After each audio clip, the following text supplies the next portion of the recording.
আসসালামু আলাইকুম everyone. Cook and recipe চ্যানেলের আরেকটি পর্বে আপনাদের সবাইকে ওয়েলকাম জানাচ্ছি। সাথে রয়েছে কিছু টিপস অ্যান্ড ট্রিক্স।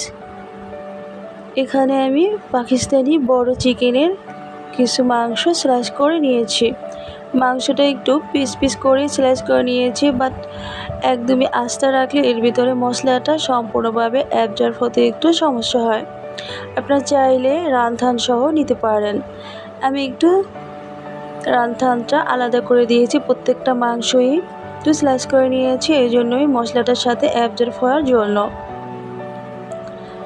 তো আপনারা চাইলে বাসায় গেস্টরা আসলে রোস্ট বানান, অথবা ঈদ কোরবানির সময় এগুলো বেশি তৈরি করা হয়।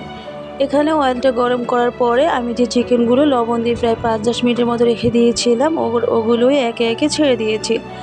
এক সাইড ভেজে নেওয়ার পরে অপর সাইডে উল্টে দিয়েছি। দেখতে পাচ্ছেন চিকেনগুলো একটু ব্রাউন কালার হয়ে গেছে, সবগুলো তুলে নিলাম।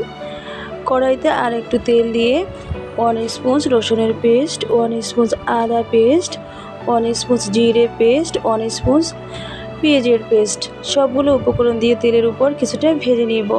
কিছুটা ভেজে নেওয়ার পরে কাঠবাদাম পেস্ট করে নিয়েছিলাম, ওটাই অ্যাড করে দিয়েছি। আপনারা চাইলে পেস্তা, কাজু যে কোনো বাদামই ইউজ করতে পারেন।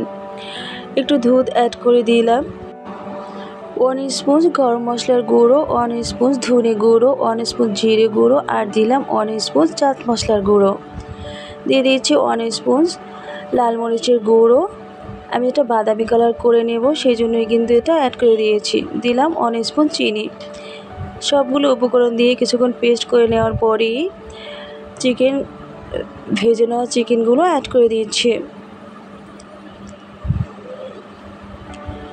দিয়ে দিয়েছি স্বাদ মতো লবণ, দিয়ে দিলাম টমেটোর সস। কষে নেওয়ার পরে পানিটা দিয়ে দিয়েছি। এর ভিতরে আমি মাংসটা একদমই সিদ্ধ করে নেব। প্রায় 90% কুক হওয়ার পরে ম্যাজিক মশলা অ্যাড করে দিয়েছি। আপনারা এটা দিবেন, রোস্টের মশলাটা যারা ইউজ করবেন না তারা কিন্তু এটা অবশ্যই দিবেন। একটা আস্ত লেবু দিয়ে দিয়েছি। আল্লাহ হাফেজ।